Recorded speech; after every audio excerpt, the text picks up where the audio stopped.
Chapter 1. People somehow slept through this medieval cold. Hey guys, tonight we begin with something slow, quiet, and deeply uncomfortable in a very low-energy way. So take a moment, lower the lights, let your shoulders drop. You don't need to stay awake for this. Medieval people didn't have much choice, and neither did we. This is one of those stories where nothing explodes, nobody dramatically escapes at the last second, and the main antagonist is temperature. Just cold. Endless, creeping, unremarkable cold. So settle in. Maybe pull the blanket a little higher, and let's gently drift back to a time when winter didn't politely stay outside the walls of your house. It moved in. It sat on the bed. It climbed into your bones and stayed there for months. In the medieval world, cold was not a season, it was a condition of existence. For most people living in medieval Europe, winter was not something you endured with the help of hot showers and central heating. There was no switch, no thermostat, no reassuring hum of a radiator. When the cold arrived, it simply stayed, and everyone quietly accepted that life would now be colder, slower, and significantly more damp. Homes were built to keep rain out and enemies confused, not to retain heat.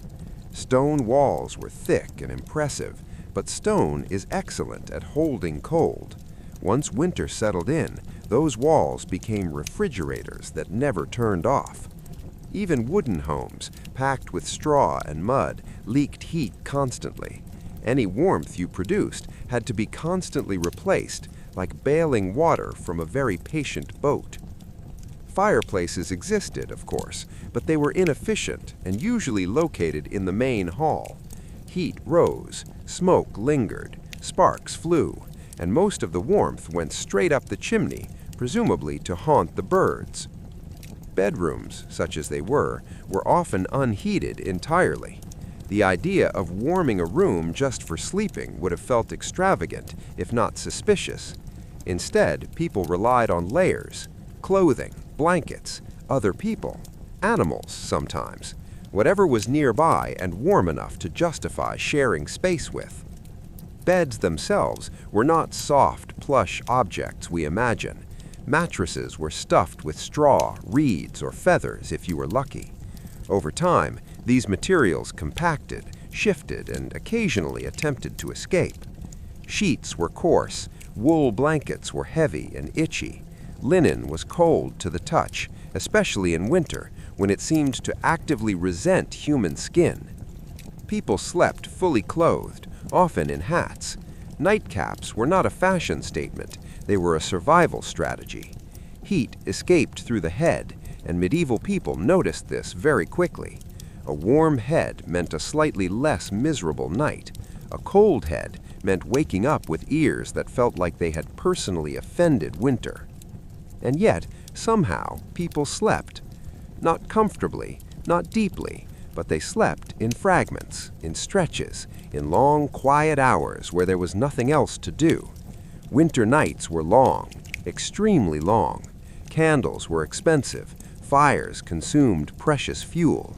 Going to bed early was less about rest and more about economy.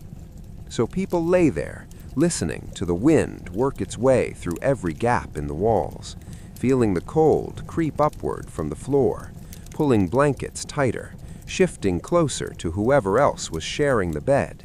Because yes, beds were shared, constantly. Families slept together, servants slept near masters, travelers shared beds at inns with complete strangers. Privacy was a luxury, warmth was a necessity. If you were wealthy, you had more options, but not as many as you might expect. Medieval castles were famously cold, vast stone chambers with high ceilings and narrow windows designed to keep arrows out, not warmth in. Fires burned in large hearths, but heat dissipated quickly. Tapestries were hung on walls, not for decoration alone, but as insulation. Thick fabrics trapped a little warmth and blocked drafts, while also displaying scenes of hunting or biblical suffering, which felt appropriate. Even kings and queens slept in the cold. Royal beds were enormous, draped with curtains to create a smaller, warmer space inside. This was not about romance, it was about thermodynamics. The bed became a tent. Curtains were closed tightly at night to trap body heat. Multiple blankets were piled on top. Furs were common. The idea was to create a microclimate where sleep was possible without teeth chattering. Hot stones were sometimes wrapped in cloth and placed at the foot of the bed. These were medieval heating pads, and they worked for a while until they cooled and became just another cold object touching your feet. In some households, servants would warm the bed by lying in it briefly before the lord or lady arrived. This was considered normal, slightly awkward perhaps, but normal. The cold also changed how people slept. Nighttime awakenings were common, not just because of discomfort, but because sleep itself was structured differently. Many medieval people practiced what historians now call segmented sleep. You went to bed shortly after dark, slept for a few hours, woke up in the middle of the night, sat quietly, prayed, thought, maybe added another log to the fire if you were feeling ambitious, then went back to sleep until morning. Waking up in the cold, wrapped in blankets, listening to the quiet, was part of life. It was not considered insomnia, it was just winter. For the poor, winter sleep was harsher. Peasant homes were small, crowded, and often shared with animals. This wasn't sentimentality. Livestock produced heat. Cows, pigs, and chickens were effectively organic radiators. The smell was unfortunate. The warmth was essential. Floors were dirt or rough planks. Cold seeped upward constantly. Fires burned low to conserve fuel. Smoke filled the room because chimneys, if present at all, were rudimentary. Eyes stung, throats burned, but the alternative was freezing. Children slept piled together. Elderly family members slept closest to the fire. Everyone adjusted position instinctively throughout the night, drifting toward warmth and away from drafts. This was a quiet choreography learned early and practiced without comment. Winter cold also meant illness, not dramatic illness, slow illness, stiff joints, persistent coughs, fingers that never quite warmed up again. People accepted this as part of aging, part of life. There was no expectation of comfort, only survival. Even monasteries dedicated to prayer and discipline were cold. Monks rose before dawn in unheated dormitories and went straight to prayer in stone chapels that held the night's cold like a grudge. Rules forbade excessive warmth. Suffering was considered spiritually useful. Warmth was suspect. And yet monks slept, wrapped in habits, on narrow beds, sometimes with nothing more than a thin blanket. Winter nights passed slowly, marked by bells and breath fogging in the air. The cold was also quiet. Snow muffled sound, frost stilled movement. Winter nights were darker than we can easily imagine. No streetlights, no electric glow, just blackness, broken by stars and the occasional torch. Sleep came not because people were comfortable, but because there was nowhere else to go. Even dreams must have felt colder. As centuries passed, winters varied. Some were mild, others were brutal. Periods like the medieval warm period offered brief relief, followed by the Little Ice Age, when winters grew longer and harsher. Rivers froze, crops failed. Houses that were merely uncomfortable became dangerous. And still, people slept. They slept because they had to, because dawn would come eventually, because staying awake burned calories they couldn't spare, because lying still under blankets was the best way to conserve warmth and energy. There is something quietly impressive about that. Not heroic, not inspirational, just steady, persistent. Ordinary people enduring nights that would send modern humans searching for extra sweaters and emergency hot chocolate. No one wrote dramatic accounts of these nights. No one carved monuments to surviving winter sleep. It was just life, happening one cold night at a time. Chapter 2. The cold settles in and refuses to leave. By the time winter fully arrived in the medieval world, it wasn't dramatic anymore. There was no sudden realization, no announcement. The cold simply became permanent. What had been a chill in the evenings turned into an all-day condition, like background noise you eventually stopped commenting on. Morning began cold, stayed cold, and ended colder. People woke up stiff, fingers numb, breath visible indoors. The idea of stepping out from under blankets was unpleasant enough that many lingered, not out of laziness, but because warmth had to be rationed. Leaving the bed meant surrendering the small pocket of heat built up overnight, so you delayed, you lay there, you planned your movements carefully, you gathered the courage to be cold again. Clothing helped, but only to a point. Medieval clothes were layered, heavy, and made mostly of wool or linen. Wool was warm when dry, less so when damp, and winter was very damp. Linen absorbed moisture and chilled quickly. Nothing dried easily. Once something was cold, it stayed cold. People slept in the same clothes they wore during the day, or at least close variations of them. Nightwear as a separate concept barely existed. Taking clothes off meant exposing skin to air that felt actively hostile. Better to stay dressed and accept the stiffness.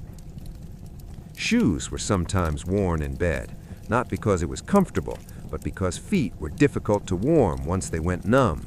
Socks existed, but they were often thin and unevenly knitted. Holes appeared quickly. Cold toes were a constant companion. Water froze overnight. Pitchers left near beds formed thin skins of ice. Washing in the morning involved breaking that ice and pretending not to notice. Many simply didn't wash much during winter, not out of laziness, but because the process was miserable and risky. Wet skin in a cold house was a fast track to illness. The cold also shaped posture. People hunched. Shoulders rose instinctively. Hands tucked into sleeves. Movements were economical. You didn't pace. You didn't fidget. You conserved warmth the way modern people conserve battery life. Children learned this early. They learned to curl up tightly, to sleep close to siblings, to accept that cold was not a problem to solve, but a thing to coexist with. Complaining didn't change anything, and adults had no solutions to offer beyond add another blanket or move closer. Blankets themselves were valuable. A good wool blanket was an investment. Families passed them down, patched them repeatedly. A blanket was not decorative, it was survival equipment. Feather beds, when available, were prized because feathers trapped heat well, but feathers also shifted and flattened. Over time, cold spots formed. People rotated mattresses and shook them out, trying to redistribute warmth like it was a physical substance that could be moved around with enough effort. The wealthy had servants to manage fires through the night, but even that had limits. Fires burned wood. Wood cost money, and someone had to stay awake to tend it. Fires were often allowed to die down overnight, especially in private chambers. Restarting them in the morning took time, so the cold crept back in while everyone slept. In inns, winter sleep was a collective experience. Travelers packed into shared rooms, sometimes shared beds, sometimes just shared floor space. The air was thick with breath, damp clothes, and the faint smell of smoke. Everyone shifted constantly, unconsciously negotiating space and warmth. Someone always snored, someone always coughed, someone always complained that the draft was worse on their side. And yet, people slept, eventually. The cold also made sleep lighter.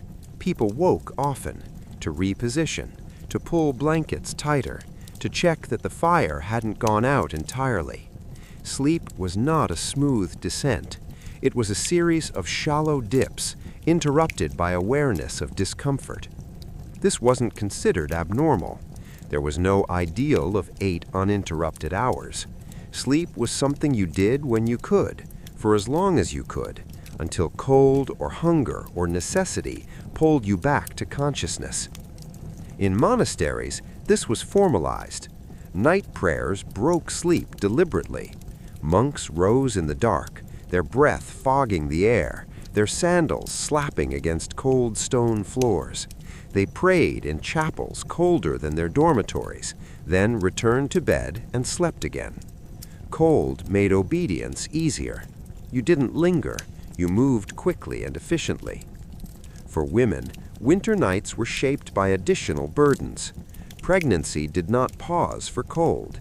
Childbirth happened in winter as often as summer, sometimes in unheated rooms, sometimes with only a small fire and a few women huddled close. Babies were wrapped tightly, not just for comfort, but to preserve heat. Infant mortality was higher in winter, and everyone knew it, but knowledge didn't translate into solutions. The elderly suffered quietly. Joints stiffened, pain worsened, cold aggravated everything that had ever gone wrong in a body. Older people slept less deeply, waking often, struggling to find positions that didn't ache. They were often placed closest to the fire, if there was one. This was practical, not sentimental. The cold also shaped dreams, or at least how people described them. Medieval dream accounts often mention frost, snow, heaviness, and darkness. Sleep was not an escape from winter. It was another place where winter followed you. Even animals behaved differently. Dogs slept closer to humans.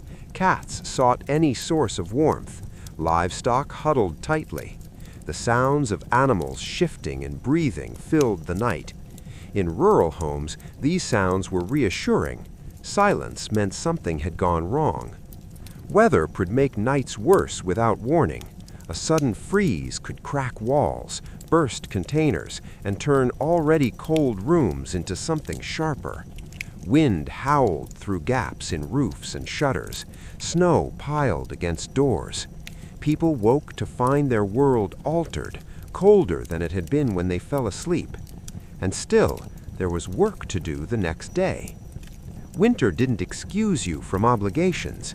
Fields needed tending, animals needed feeding, tools needed repairing.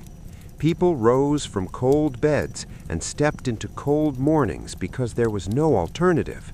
The rhythm of life continued, slower but unbroken. Sleep, in this context, was not about restoration. It was about endurance, about lying still long enough to gather strength for the next round of being cold. This shaped temperament. Medieval people are often described as tough, stoic, resigned. Part of that came from living in an environment that never fully accommodated comfort. You learned patience because impatience wasted energy. You learned acceptance because resistance changed nothing. The cold also encouraged closeness, literally. People shared space, shared beds, shared blankets. Privacy was sacrificed for warmth without much comment. This closeness shaped relationships, for better or worse. Conflicts happened, of course, but survival demanded cooperation. As winter dragged on, nights blended together. One cold night followed another, then another. Time felt stretched. Spring seemed abstract. Sleep became something you did in increments, measured less by hours and more by how long you could stay warm enough to remain still. People noticed their sleep changing, not in language we would recognize as medical, but in simple observations. I wake more often. I dream less. I feel tired even after sleeping. These weren't complaints so much as statements of fact. Winter had rules, and one of them was that rest would never feel complete. Extreme cold altered schedules. People went to bed earlier, not because they were tired, but because there was nothing else to do. Darkness came early. Work slowed. Candlelight was expensive. Sleep became a way to pass time rather than restore energy. Children slept more when they could. Growth demanded calories, and winter was not generous. Long hours in bed conserved energy. Parents encouraged this without quite articulating it. Go lie down wasn't indulgence, it was practical advice. In long winters, the body learned to hibernate slightly. Appetite increased when food was available. Movement slowed. People lingered near heat sources. Tasks were postponed if they could be. Survival became the priority, quietly and without ceremony. The wealthy fared better, but not comfortably. Manor houses and castles were vast, and heating them fully was impossible. Servants closed off unused rooms.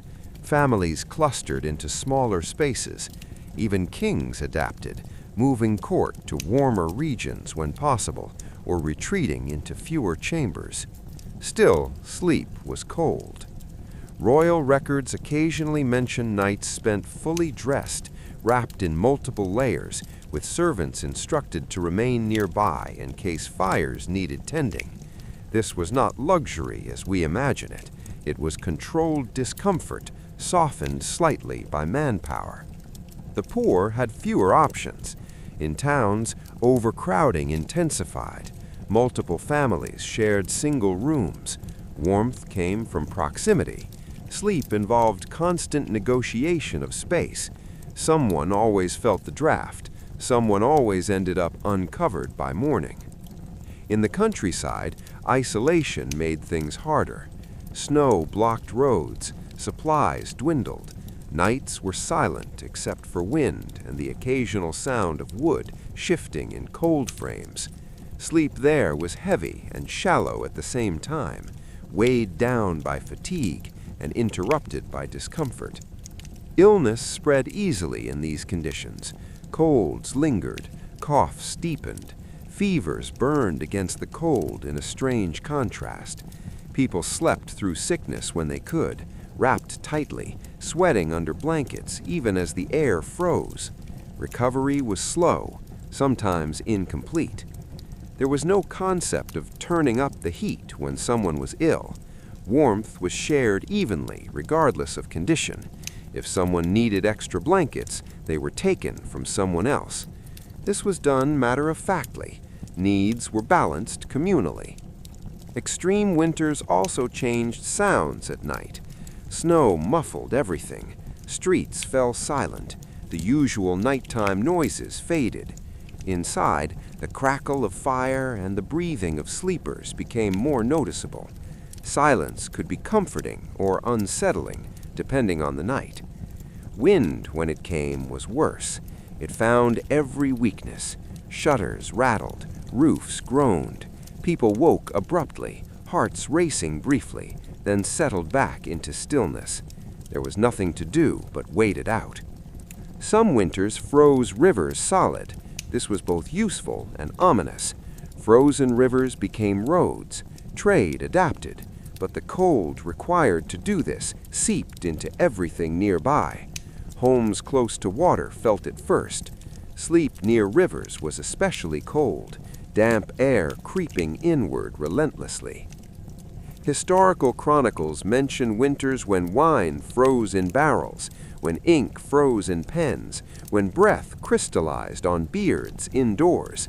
These details were recorded not because they were shocking, but because they marked thresholds. When everyday things stopped behaving normally, it was worth noting. Sleep during these winters became an act of endurance. People spoke of getting through the night more literally than metaphorically. Morning was a goal. Dawn was relief, even though it brought more cold. At least it brought light. Churches remained cold sanctuaries. Stone absorbed winter and gave it back slowly. Congregations sat through services wrapped in cloaks, stamping feet quietly, breath visible. Afterward, many returned home and went back to bed. Rest was layered throughout the day. The idea of sleeping in shifts extended beyond monasteries. Families napped when fires were strongest. Elderly people slept in chairs near hearths during daylight, conserving warmth. Night sleep became shorter, day rest more common. Animals sensed these changes too. Horses slept standing more often. Livestock huddled tighter. Chickens stopped laying eggs. These shifts affected food supply, which in turn affected sleep. Hunger made nights longer. Cold and hunger together were difficult companions. Extreme winters were remembered. They became reference points. The winter when the river froze, the winter when the cattle died. These memories carried into future years, shaping how people prepared, how much fuel they stored, how seriously they took early signs of cold. Parents warned children. Elders shook their heads. This reminds me of that winter. Sleep patterns adjusted in anticipation, not just reaction. Even when winter finally eased, the body didn't immediately trust it. Cold lingered in walls, in bedding, in bones. People slept lightly well into spring, waking at drafts that were no longer there. Comfort returned slowly. But during those long winters, when cold refused to leave, sleep became a quiet negotiation with the environment. You learned how to arrange your body, how to breathe slowly to conserve warmth, how to wake without fully waking. Chapter 4. When the cold froze everything, including expectations. There were winters in medieval Europe that crossed an invisible line. Not just cold, but definingly cold. The kind of cold that didn't merely inconvenience daily life, but rewrote it.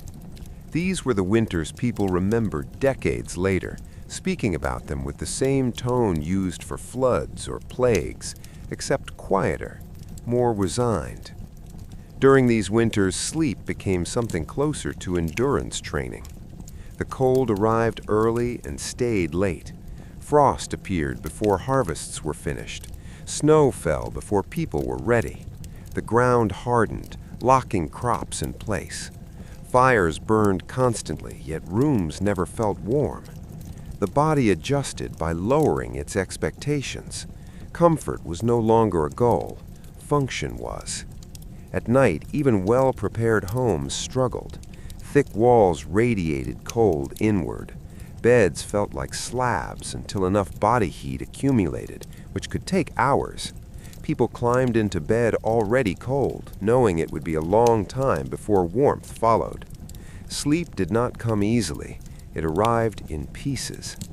The sensation of cold changed at these extremes. It wasn't sharp anymore. It was dull, heavy. Limbs felt distant. Fingers stiffened until movement required effort. People slept curled tightly, instinctively protecting their core. Turning over became an event, carefully planned so as not to expose too much skin at once. Breath formed a faint cloud above sleeping faces. Condensation froze along window frames. In some cases, thin layers of ice formed on the inside of walls. This wasn't poetic. It was inconvenient. Ice cracked, melted slightly, dampened bedding. Cold and wet combined into something worse. Clothing was worn constantly. People rarely undressed fully for weeks at a time. Layers accumulated. Fabrics stiffened with use. Wool itched, but itchiness was ignored. The priority was insulation. In these winters, people slept closer together than ever. Families compressed into the smallest available spaces. Children piled on top of each other. Adults slept shoulder to shoulder. Privacy dissolved quietly. There was no discussion about it. Warmth decided. Animals were brought inside more frequently. Not just small animals, but sometimes livestock, depending on the structure of the house. Their presence added heat and moisture. The smell was unpleasant. The warmth was necessary. Even churches adapted. Services shortened slightly. Congregations stood rather than sat, because movement helped circulation. People stamped feet gently during prayers. This was not considered disrespectful. It was understood. Sleep schedules shifted further. Nighttime was something to survive rather than inhabit. People woke more often to check fires, to reposition, to reassure themselves that others were still breathing. Cold nights had a way of making silence feel heavier. In extreme cold, illness blurred into winter itself. It was hard to tell where one ended and the other began. Coughs persisted, fevers rose and fell. People slept through sickness because there was little else to do. Being awake didn't help. Medical advice, such as it was, focused on balance, warmth without excess, rest without stagnation. These were vague instructions that rarely translated into action. When fuel was scarce, advice yielded to reality. For the elderly, these winters were particularly difficult. Cold aggravated pain and weakness. Sleep came in short bursts, interrupted by discomfort. Families adjusted as best they could, placing elders closest to heat, giving them extra coverings. But there were limits. Winter did not negotiate. Children, too, were vulnerable. Small bodies lost heat quickly. Parents watched closely, adjusting blankets, checking breathing. Nights were lighter for adults when children were young, not because of fear in the modern sense, but because vigilance was part of care. Extreme cold also altered sound at night. Wood contracted loudly, beams cracked, ice shifted. These noises were unfamiliar and unsettling at first, then became part of the winter soundtrack. People learned which sounds meant danger and which could be ignored. Outside, the world was still. Snow dampened everything. Even cities felt quieter. Footsteps were muted. Voices carried strangely. Inside, the quiet was broken only by breathing, coughing, and the occasional shift of weight. Sleep during these winters had a strange quality, heavy but fragile. People fell asleep quickly from exhaustion, then woke easily. Dreams were often described as dull, repetitive, or absent entirely. Cold pressed into consciousness even while asleep. Chronicles from these periods note practical details: bread freezing solid, ale thickening, ink refusing to flow.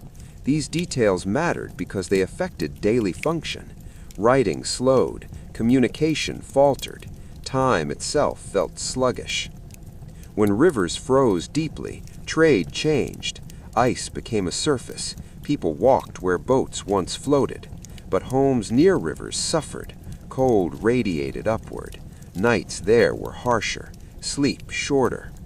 In cities, communal spaces adapted. People slept in shifts near large hearths. Inns filled beyond capacity. Travelers shared floors. Heat became a shared resource, managed collectively, sometimes uneasily. These winters tested patience, not in dramatic ways, but in the accumulation of small discomforts: cold meals, cold hands, cold beds, day after day, night after night. Yet there was also routine. People adapted. Fires were lit at precise times, blankets arranged carefully, beds positioned away from drafts as much as possible. Knowledge passed quietly. Which wall was coldest? Which corner held warmth longest? Stories were told during long evenings, not for entertainment so much as distraction. Talking helped pass time until sleep. Voices softened. Words slowed. Eventually, conversation faded into breathing. When morning came, it did not bring warmth, but it brought light. That was enough. People rose stiffly, wrapped themselves again, and continued. Work resumed, however slowly. Life compressed inward during these winters, focusing on essentials. And then, eventually, the cold loosened its grip. Not dramatically, gradually. A thaw during the day, a drip from a roof, slightly softer ground. People noticed, but did not celebrate yet. Experience had taught them caution. Sleep remained cautious too. Bodies stayed tense. Blankets stayed close. Even as temperatures rose, winter habits lingered. These extreme cold periods left marks beyond memory. They shaped building practices, storage habits, community bonds. They taught people what mattered at night when comfort disappeared. Chapter 5. Small comforts invented by very cold people. When you live long enough with cold as a constant presence, you stop expecting to defeat it. Instead, you start negotiating. Medieval people became experts at this, not through grand inventions, but through small, practical adjustments. Tiny comforts that didn't eliminate the cold, but made it slightly more tolerable, just enough to sleep. One of the most important comforts was layering, not just clothing, but everything. Beds were layered, blankets were layered, curtains were layered, even walls were layered when possible. Tapestries, rugs, hangings, anything made of fabric was pressed into service. Beauty was optional, insulation was not. Bed curtains in particular mattered. They transformed beds into enclosed spaces, trapping warmth and blocking drafts. This wasn't a luxury reserved only for nobles, though theirs were more elaborate. Even modest households hung simple cloth around sleeping areas when they could. A piece of fabric could make the difference between sleeping and shivering all night. Hot stones were another common solution. Stones were heated in the fire, wrapped in cloth and placed in beds. They provided warmth for a while, especially at the feet. It wasn't long-lasting, but it was something. People learned which stones held heat best, which cracked, which burned through fabric if you weren't careful. Sometimes heated bricks or metal objects were used. These were used cautiously. Burns happened. Everyone knew someone who had scorched their feet or legs while trying to stay warm. This risk was accepted. Cold was worse. Water-filled vessels warmed by the fire were also used. These were early versions of hot water bottles, though far less reliable. Leaks happened. When they did, bedding became damp, and dampness made everything colder. Still, people kept using them. Hope outweighed experience. Sleeping positions became habitual comforts. People curled tightly, knees pulled in, arms tucked close. This wasn't just instinctive, it was taught. Children learned how to sleep properly in winter. Spread out was wasteful, compact was warm. Head coverings remained essential. Nightcaps, hoods, scarves, anything that kept heat from escaping the head. Losing a cap during the night often meant waking up cold and irritated, fumbling around in the dark to retrieve it. Food also played a role. People ate heavier meals in winter evenings when possible. Fatty foods helped maintain body heat. Soup, stew, porridge, these were not just comfort foods, but functional ones. A warm meal before bed made sleep easier. Hunger made cold sharper. Alcohol was used cautiously. Ale and wine were common, but people understood that too much made you feel warm while actually lowering your body's ability to stay warm. Experience taught moderation, though not always successfully. Communal sleeping was perhaps the greatest comfort of all. Human bodies produce heat reliably. Sharing beds or sleeping close together made a measurable difference. This wasn't romanticized, it was practical. Even animals were included when necessary. Pets slept on beds, dogs curled at feet, cats pressed against sides. Their warmth was appreciated without sentimentality. They earned their place. Candles were sometimes left burning briefly after bedtime, not for light, but for warmth. This was risky. Fires were dangerous. Many homes burned down in winter nights. People knew this. They balanced risk and comfort carefully, often choosing dim warmth over darkness and cold. The cold also encouraged routines. Fires were banked in specific ways to last through the night. Ashes were arranged carefully.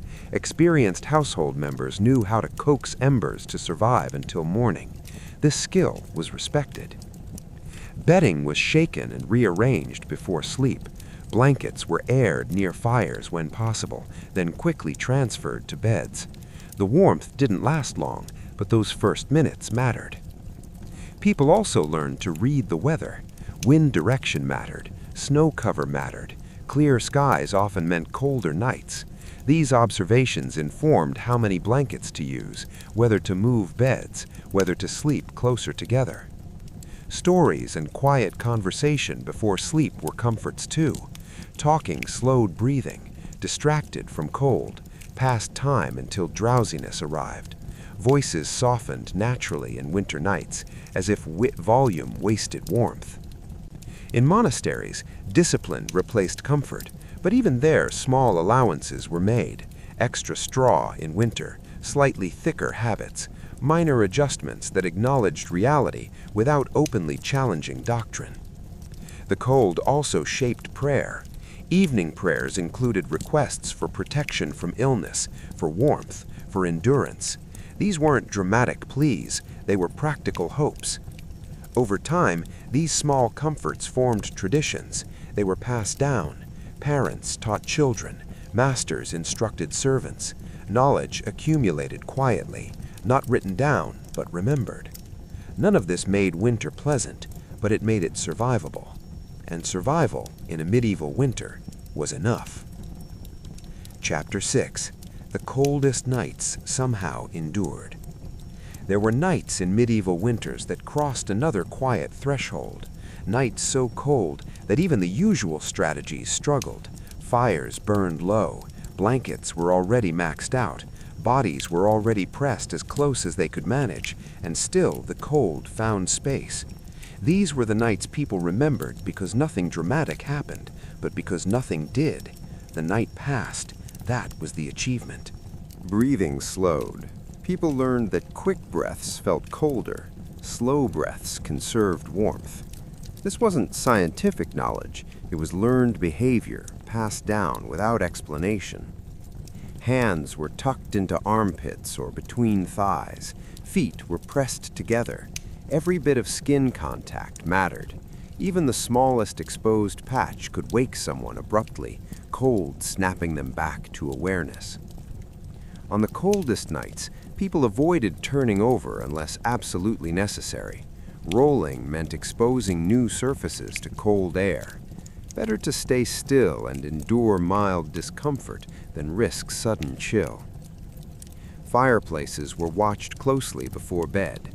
Fires were banked with care, embers covered just enough to survive, but not flare. Someone, often the lightest sleeper, was expected to check it once or twice during the night. This was rarely spoken aloud. Everyone just knew who it was. If the fire went out completely, restarting it in the middle of the night was an ordeal. Cold fingers fumbled with flint and steel. Sparks were stubborn. Smoke filled the room before warmth arrived. People dreaded this, but they did it when necessary. In homes without fireplaces, nights were harsher. Braziers were dangerous indoors, but sometimes used anyway. Carbon monoxide wasn't understood, but its effects were noticed. People avoided closing rooms too tightly. Cold drafts were preferable to silence that felt wrong. Sleep in these conditions was often described later as heavy, not restful, heavy. Limbs felt weighted, thoughts slowed, dreams were vague or absent. The mind focused on maintaining the body, not wandering. Children slept deeply at first, exhaustion taking over, then woke suddenly, crying from cold. Adults responded quickly, pulling them closer, adjusting blankets, murmuring softly until breathing slowed again. These interruptions were common and expected. The elderly sometimes didn't wake as easily. Families watched them closely during cold spells, checking breathing before dawn. This wasn't fear-driven, it was practical vigilance. Outside, the cold reshaped the landscape.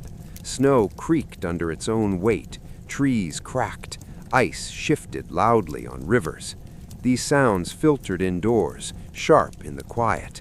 People recognized them and rolled over, acknowledging without alarm. Urban nights had their own rhythms. City streets were empty. Guards stamped their feet to stay warm. Bells sounded muffled. In crowded housing, warmth was slightly better, but air was thick and stale. Sleep there was interrupted by coughing, shifting, and the occasional argument over blankets. In castles and manor houses, vast spaces worked against warmth. Even with tapestries and multiple fires, cold lingered. Nobles slept in enclosed beds, surrounded by fabric, servants nearby. Rank softened discomfort, but didn't remove it. Royal records sometimes mention nights when ink froze on desks, when wine slushed in cups, when servants complained quietly of numb fingers. These notes weren't dramatic, they were logistical. Monasteries endured these nights with routine. Bells rang regardless of temperature. Monks arose, wrapped tightly, moved through stone corridors colder than the outside air. Prayer was brief, movement efficient. Sleep afterward came quickly, exhaustion overriding discomfort. Travelers suffered the most, caught between destinations, sleeping in barns, stables, or open rooms with minimal bedding. Their sleep was light and tense. Frostbite was a risk. They kept boots on. They slept curled tightly, waking often to stamp feet and restore feeling. On the coldest nights, even animals struggled. Horses shifted constantly. Dogs whined softly before settling again. Livestock huddled so tightly that separating them in the morning took effort. These nights revealed how thin the margin of comfort truly was, how much of daily life depended on conditions staying within a certain range. When cold pushed past that range, everything slowed. Morning after such nights felt unreal. People woke stiff, reluctant to move, waiting for circulation to return. Fingers tingled painfully as warmth crept back. Joints protested. Faces felt numb. But people rose anyway. They shook out blankets, they stirred fires, they fed animals, they ate cold bread if necessary. Life resumed, not because they felt rested, but because it had to. There was no concept of sleep debt or self-care. There was only continuity. You slept when you could, you endured when you couldn't. These cold nights became stories later, told quietly. That night when even the fire froze, that night when the river cracked. They were not exaggerated, they didn't need to be. And yet, despite everything, people did sleep. Not well, not warmly, but enough. Enough to wake up, enough to continue. Chapter 7. Thawing cautiously into warmer nights. When winter finally relented, it didn't do so dramatically. There were no sudden proclamations or golden rays flooding the room. The change came gradually, subtly, like a whisper in stone walls that had held cold for months. People noticed first in small ways: a draft that felt less sharp, floors that weren't as biting, air that no longer felt like it was actively trying to seep through your skin. Sleep shifted with these changes. Nights became marginally more comfortable, though habits formed in extreme cold persisted. People didn't immediately abandon layers. Beds weren't stripped. Clothing remained heavier than strictly necessary. The body, having learned caution, held on to warmth as a precaution. This wasn't fussiness, it was survival instinct. Children retained patterns of sleep and play shaped by winter. Their habits, learned in cramped, layered spaces, influenced growth and social behavior. They knew to conserve energy, move carefully, and share space generously. Parents reinforced these behaviors, teaching them not as lessons, but as natural adaptations. Even the wealthy adjusted routines. Nobles and royals, despite resources, had endured cold nights in drafty chambers. They maintained practices like bed curtains, layered clothing, and controlled fires for longer than strictly necessary. These habits persisted as markers of caution and comfort. Servants continued to follow routines established during winter, keeping embers banked and rooms prepared for sudden cold spells. Animals, too, continued to influence human patterns. Dogs and cats still slept close to humans out of habit, if not necessity. Livestock routines remained cautious, with continued attention to shelter and proximity. The interplay between human and animal habits shaped daily life subtly but consistently. Meals reflected winter experiences. Heavier, warming foods lingered longer in seasonal rotations. Porridges, stews, and soups continued to feature prominently, not merely for nutrition, but for their comforting qualities. Hot drinks maintained ritual importance, calming bodies and preparing them for sleep. Even in warmer days, the psychological association between food and warmth persisted. The memory of extreme nights lingered in communal consciousness. Stories of past winters, of frozen rivers, embers dying, and nights barely endured were passed along quietly. These narratives weren't dramatic tales, but practical reference points. Advice like cover the windows early, bank the fire, or layer blankets for the night carried authority, informed by lived experience. Church life retained adaptations as well. Services in stone chapels remained conscious of residual chill, with congregants adjusting posture and layering as needed. Bells continued to mark hours, guiding daily activity rhythmically, with winter habits subtly influencing timing and attention throughout the day. Even leisure and conversation reflected winter's imprint. Evening gatherings often included quiet discussion or storytelling near hearths. These moments, initially survival-driven, persisted as routines. People had learned the comfort of shared warmth, the slow rhythm of time marked by embers, and the subtle social reinforcement of close proximity. In sum, medieval winter was never merely a season, it was a shaping force. Sleep, work, dress, social behavior, and domestic management all bore traces of it. The cold left invisible marks, which persisted long after warmth returned. People learned to anticipate discomfort, manage resources, and structure life around survival. Yet they did so gently, quietly, without fanfare, in a rhythm that allowed them to endure, day after day, night after night. Chapter 9. Winter's Long Shadow Over Society.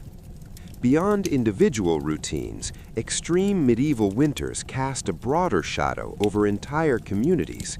Life during these months wasn't just about enduring cold in bed. It influenced work, trade, social interaction, and even the structures of towns and villages.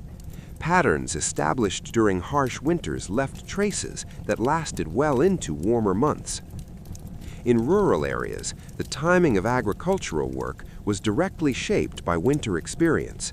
Farmers, aware that frozen ground and heavy snow would slow planting and harvesting, adjusted schedules. They planned for lighter labor during the coldest months and extended working hours cautiously when thaw arrived. Winter wasn't a pause, but a modifier of rhythm. Every task, from feeding animals to repairing fences, was timed according to lessons learned from frost and ice. Villages relied on communal knowledge. Experienced villagers taught younger members to monitor frost patterns, assess snow depth, and recognize which roads or paths would be passable. Winter created a shared expertise, quietly reinforcing interdependence. Sleep habits during winter mirrored this collective consciousness. Children slept close, adults took turns watching embers or animals, and everyone understood that survival required cooperation. Towns faced their own set of challenges. Urban density amplified cold's effects. Narrow streets trapped icy drafts. Houses shared walls, transmitting chill from one dwelling to another. Firewood and fuel were traded cautiously. Merchants timed deliveries based on predictability of ice and snow. Inns filled rapidly with travelers seeking warmth, creating temporary micro-communities where strangers shared space and heat. These nights were often socially intimate out of necessity, though they remained quietly uncomfortable. Markets adapted too. Frozen rivers or snow-blocked roads delayed transport. Food storage became critical. People relied on preserved provisions, dried, salted, pickled, not only to endure long nights, but to survive days when trade stalled. This affected sleep indirectly. Meals remained calorically dense and warming, sustaining body heat. Daily schedules synchronized with availability of fresh food and fuel, creating a rhythm in which rest and activity were mutually dependent. Royal and noble households experienced winter differently, but were not immune. Castles, with their vast stone interiors, retained cold even with multiple fires. Courtiers learned to cluster in smaller chambers at night, wrap in layered clothing, and maintain vigilance over fires and stoves. Records indicate that nobles monitored temperature variations carefully, sending servants to adjust curtains, blankets, and embers. Comfort was relative, and sleep was often interrupted despite status. Monasteries institutionalized the adaptation to cold. Winter schedules were formalized, with night vigils, prayers, and communal activity timed for both ritual and practical warmth. Dormitories were organized to maximize human heat. Blankets and straw were rotated, and minor adjustments allowed sleep to remain possible despite stone walls and drafty halls. Monks accepted these routines quietly, not as hardship, but as a rhythm of life. Even broader cultural practices bore winter's imprint. Festivals and social gatherings were scheduled with an awareness of cold extremes. Hearth-centered traditions became common. Clothing styles reflected insulation needs as much as fashion. Food preparation emphasized warmth and nutrition. Winter shaped society without dramatic intervention.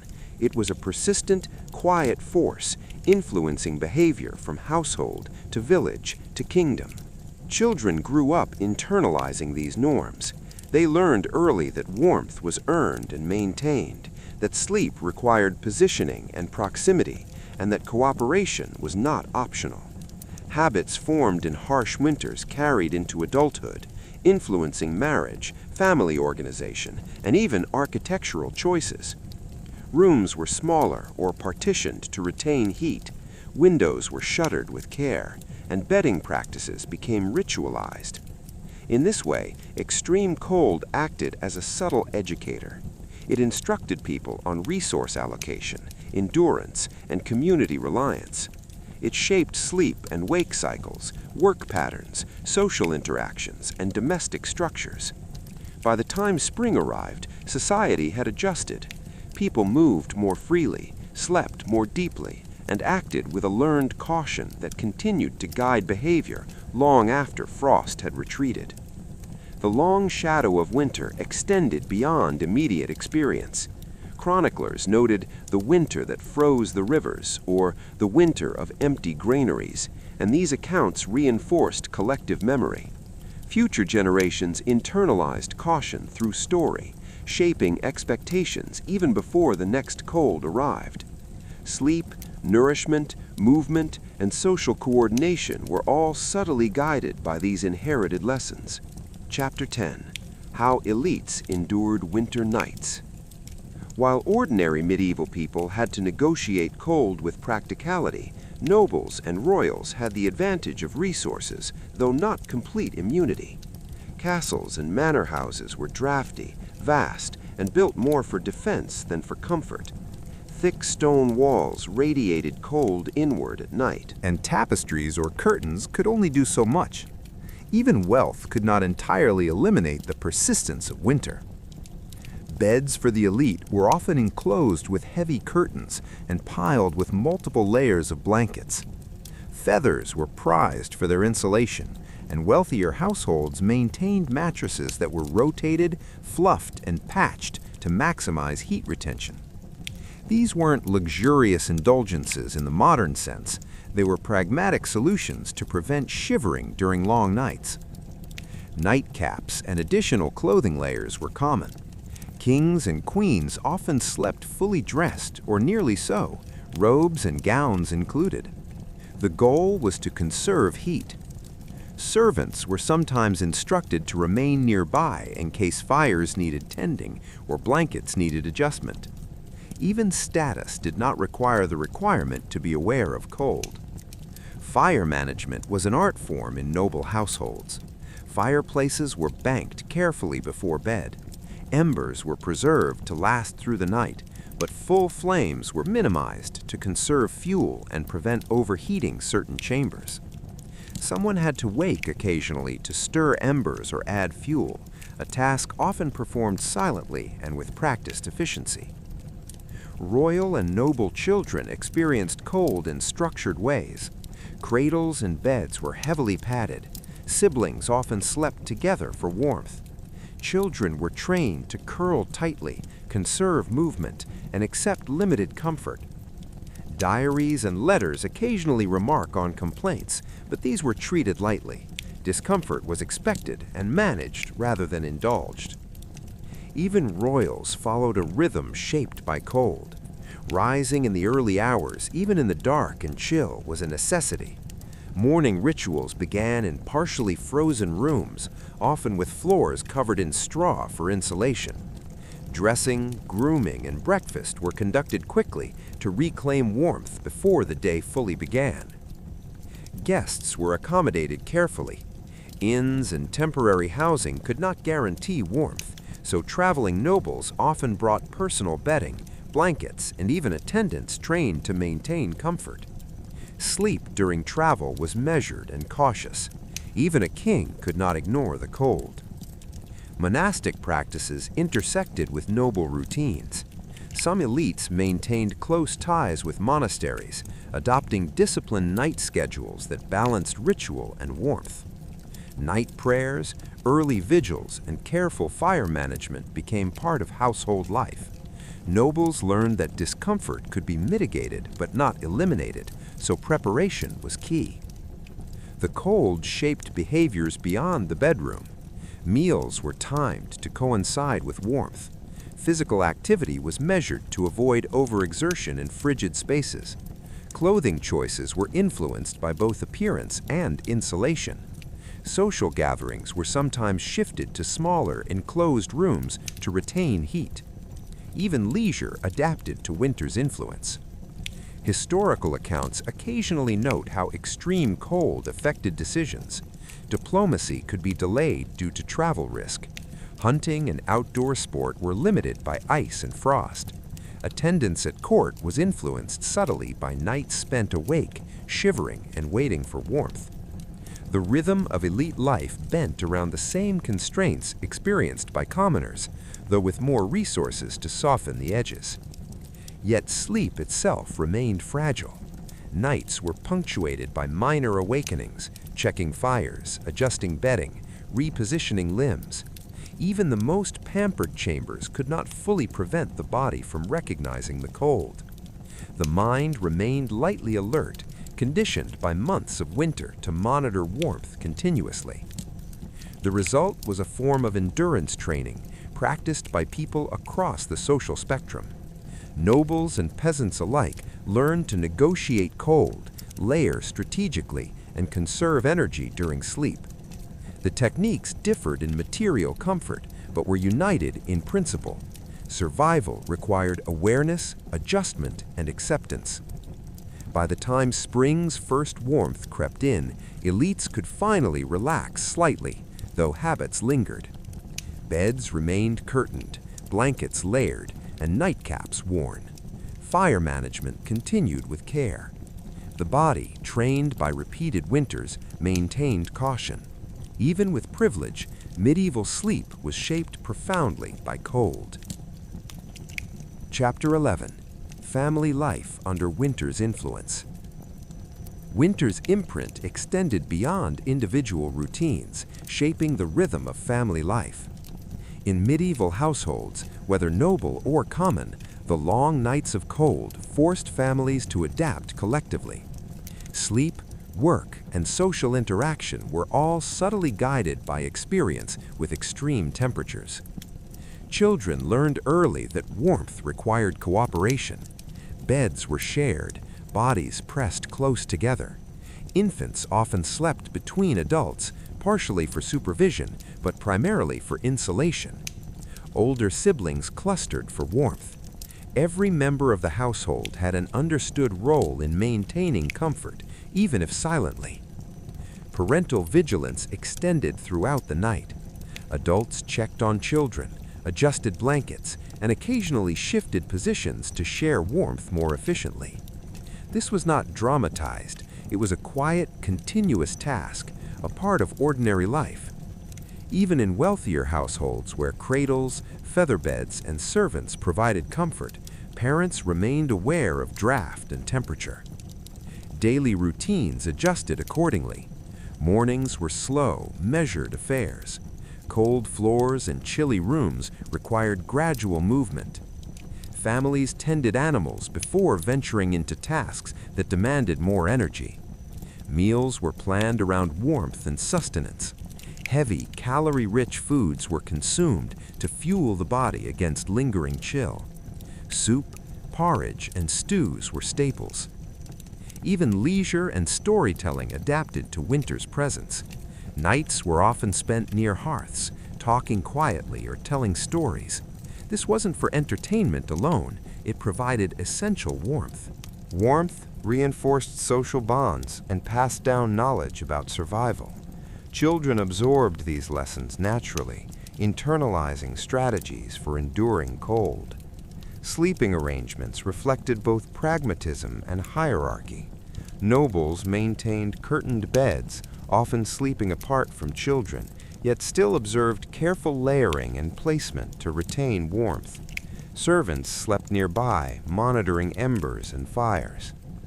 In common households, beds were shared more intimately, with every body heat contributing to collective survival. Privacy was secondary to warmth.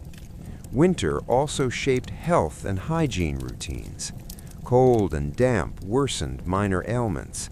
Families adapted by resting more during the day and moderating physical activity at night. The sick or elderly received extra attention, though within practical limits. Warmth was rationed strategically. No one could be entirely insulated, but no one was left exposed unnecessarily. Community influence remained strong. Families shared knowledge of cold nights, how to layer bedding, when to bank fires, which rooms held warmth longest. Seasonal experience was a kind of informal education, passed from elders to youth, quietly reinforcing habits. Sleep, comfort, and vigilance were all interwoven with these social lessons. Even after winter passed, its effects persisted. Children continued to sleep in layered arrangements for weeks. Families maintained fire management practices. Food habits adjusted to anticipate colder months. The memory of nights spent shivering shaped decisions throughout the year, embedding caution into domestic life. Within these routines, subtle inequalities appeared. Wealthier households could rely on better materials and more labor to maintain warmth. Common households had to innovate with limited resources, using straw, shared blankets, and careful positioning to compensate. Yet the principle was the same. Cooperation, adjustment, and attention to environment dictated sleep and daily life. Winter, in this sense, was a teacher. It instructed families on resource management, endurance, and interpersonal coordination. Sleep was a learned skill, exercised collectively. Survival depended not just on heat or shelter, but on shared knowledge and practice, passed down in quiet nightly routines. Beyond the household, winter influenced the social and communal rhythms of medieval life. Towns, villages, and even castles operated under the quiet guidance of temperature, snow, and ice. Daily schedules, work patterns, and social interactions all adapted, often subtly, to the persistent presence of cold. In villages, neighbors shared not just news but warmth. Hearths became gathering points. Families might cluster indoors during particularly harsh nights, quietly reinforcing social bonds. Sharing firewood or pooling blankets wasn't uncommon, especially in poorer communities where resources were scarce. The cold dictated cooperation, quietly shaping relationships. Market activity shifted around frost and snow. Traders timed arrivals based on ice-thickened rivers or snowed-in roads. Delays affected not only commerce, but daily routines. People adjusted waking and sleeping schedules to coincide with trade availability or to prepare for the increased effort of traveling in frozen conditions. Even the simplest tasks, fetching water, delivering goods, tending livestock, were informed by months of observation and experience with winter. Urban life had its own adaptations. Crowded housing amplified cold, yet proximity also meant shared warmth. Residents arranged rooms to capture residual heat, positioned beds to minimize drafts, and organized sleeping arrangements to maximize comfort. Inns and temporary lodgings were busy during the coldest months, creating temporary micro-communities where strangers shared space, warmth, and quiet vigilance over fires. Monasteries maintained strict routines, yet even here winter's influence was clear. Dormitories were organized to concentrate human heat. Services continued, often in cold stone chapels, but routines included practical adjustments, extra straw, slightly thicker clothing, and timing tasks to coincide with the warmest hours of the day. Monastic life formalized what ordinary households practiced instinctively. Royal and noble households mirrored these patterns, though with more resources. Castles remained drafty, so courtiers clustered near hearths or slept in curtained beds. Servants monitored fires, layered bedding, and adjusted chambers carefully. Even status did not remove the necessity for vigilance. Nobles developed structured routines, balancing ceremony, comfort, and practical survival. The cumulative effect of winter shaped cultural expectations. Meals emphasized warmth and nutrition, leisure centered around hearthside gatherings, and clothing blended utility with social signaling. Even festivals or celebrations accounted for lingering cold. Events were scheduled in enclosed spaces, activities were brief or indoors, and attention to warmth subtly guided social etiquette. Children internalized these norms. They learned that shared sleep, careful layering, and attentive behavior were not optional, they were essential. Daily activity, play, and chores all adapted, instilling habits that persisted throughout life. Families passed down practical knowledge quietly, blending tradition with survival. Health and hygiene routines reflected winter influence as well.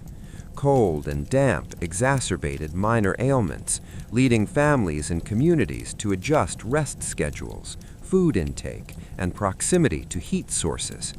The sick or elderly were given priority for warmth and comfort, though always within practical limits.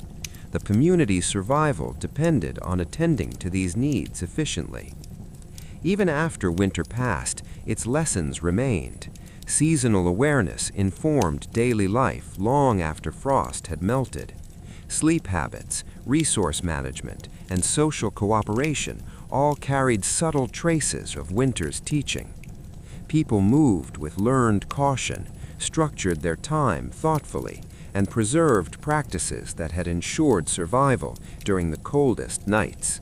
Chapter 13: Winter Habits and Elite Eccentricities.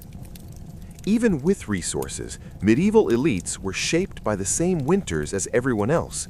Their adaptations, however, often carried layers of ceremony, hierarchy, and a touch of extravagance that made the endurance of cold both a practical necessity and a subtle display of status. Curtained beds remained standard.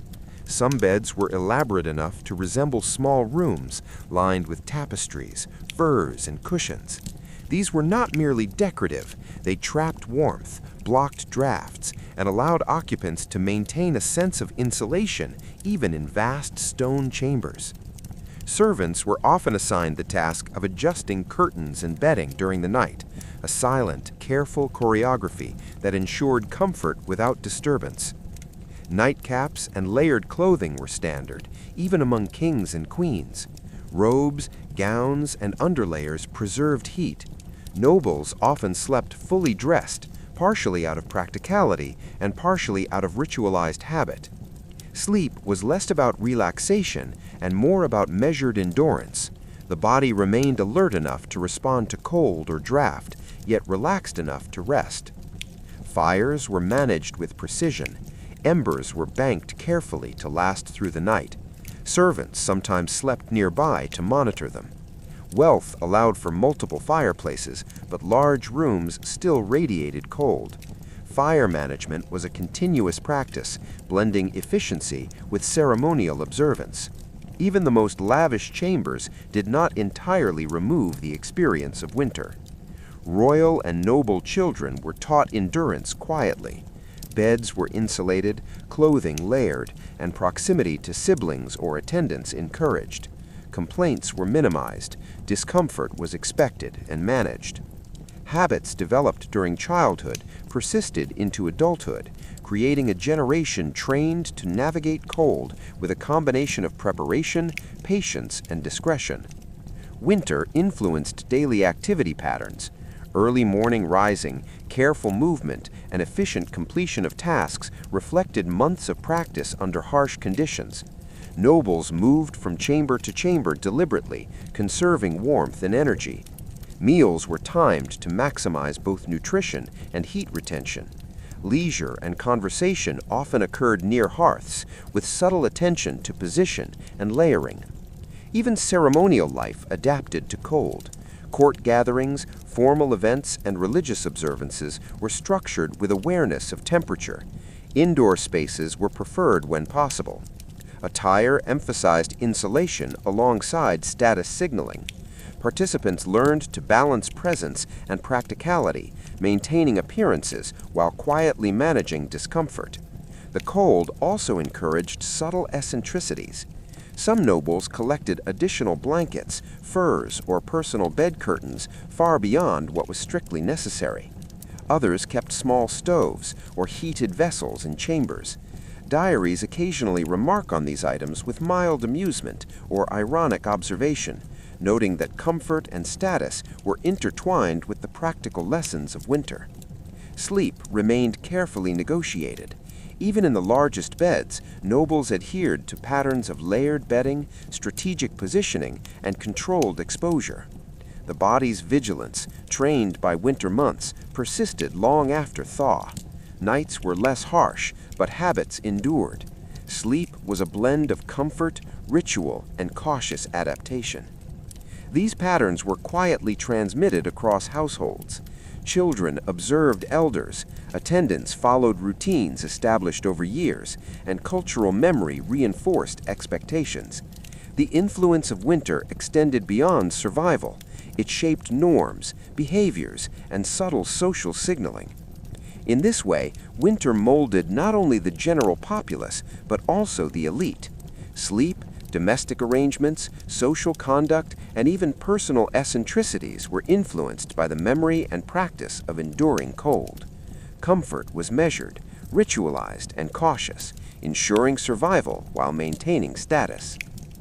Chapter 14: Cold, Routine, and the Rhythm of Medieval Life. By now, it's clear that winter did more than chill bones. It shaped the very rhythm of medieval existence.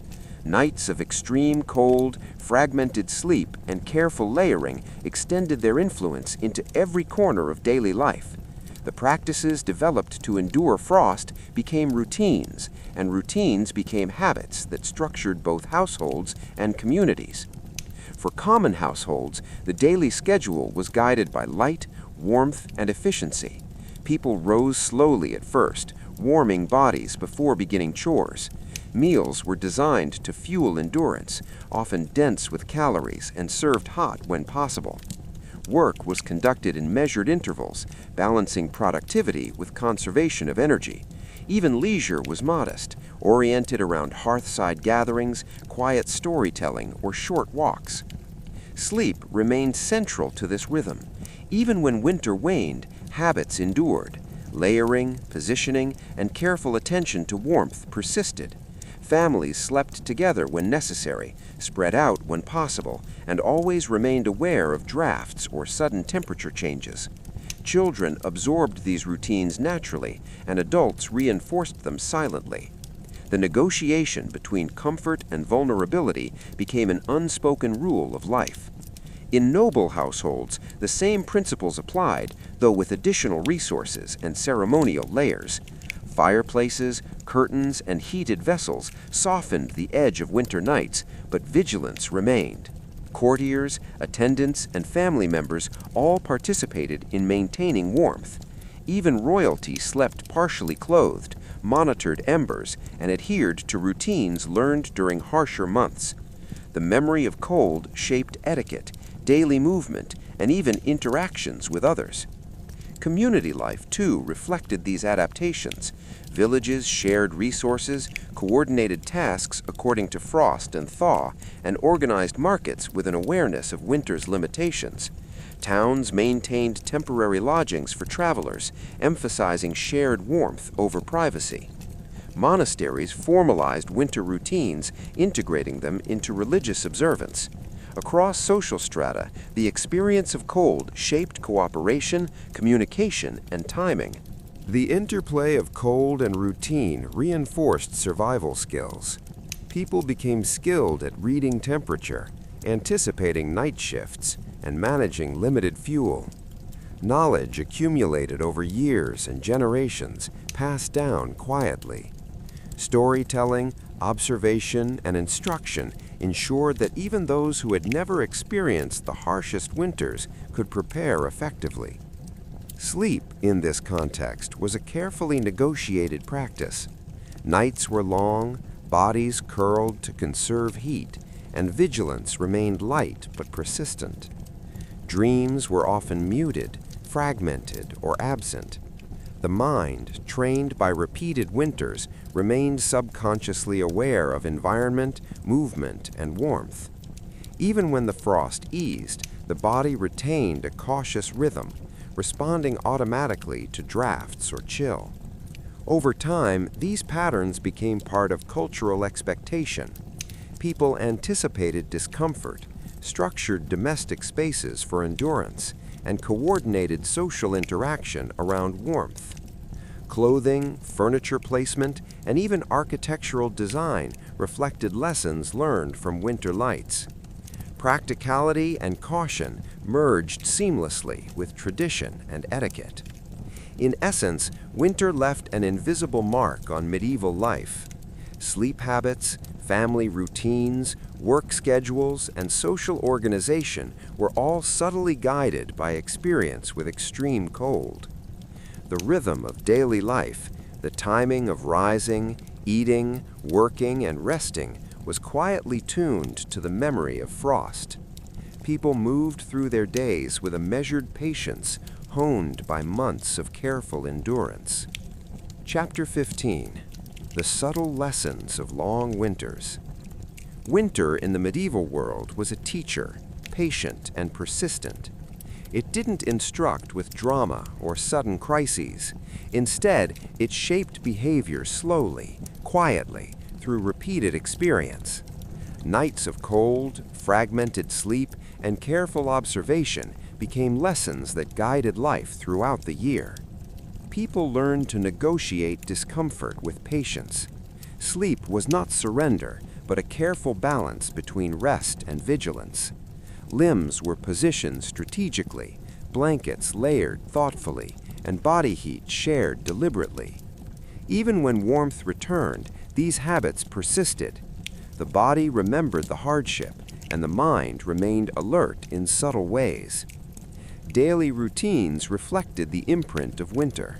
Mornings were slow, measured affairs, allowing the body to regain warmth gradually. Meals were structured to provide sustained energy, favoring hot, dense foods.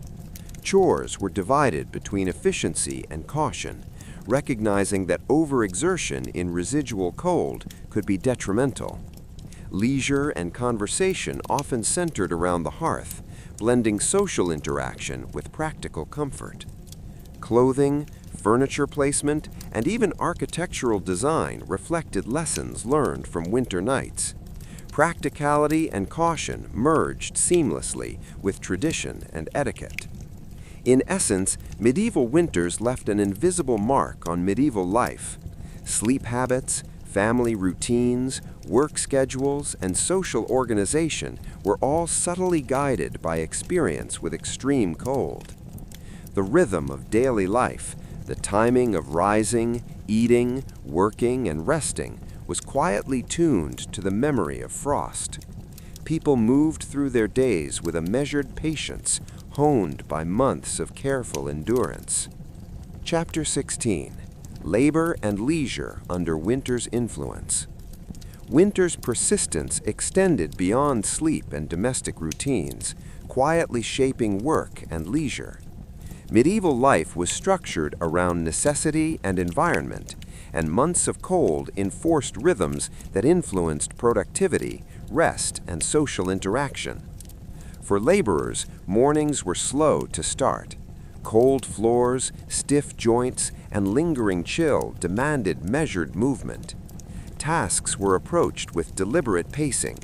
Feeding animals, tending fields, or repairing structures was conducted in intervals, balancing exertion with the body's need to conserve warmth. Even small missteps could lead to discomfort or minor injury, so caution guided each motion. Meals reinforced these patterns. Hot, calorie-dense foods fueled energy for work and maintained body heat. Families consumed porridges, stews, and breads designed to provide both nutrition and comfort. Communal meals also doubled as a social pause, where conversation and quiet storytelling reinforced social cohesion while bodies absorbed warmth. Leisure was similarly shaped. Indoor activities, including crafts, reading, or quiet games, were preferred over outdoor pursuits during extreme cold. Hearth-centered gatherings became a subtle cultural norm. Sharing warmth, discussing news, or passing down knowledge through stories allowed for rest without risking exposure. Even the elite followed these rhythms, hosting gatherings in enclosed chambers with fires tended carefully to maintain temperature. In castles and noble households, winter dictated movement and interaction. Servants managed fires, bedding, and clothing layers. Courtiers clustered strategically in warmer spaces. Travel and outdoor sport were limited by ice and frost. Even ceremonial occasions were influenced by temperature, with rooms and schedules adjusted to ensure both comfort and efficiency. Social norms incorporated awareness of cold, reinforcing etiquette alongside practical necessity. Communities observed similar patterns.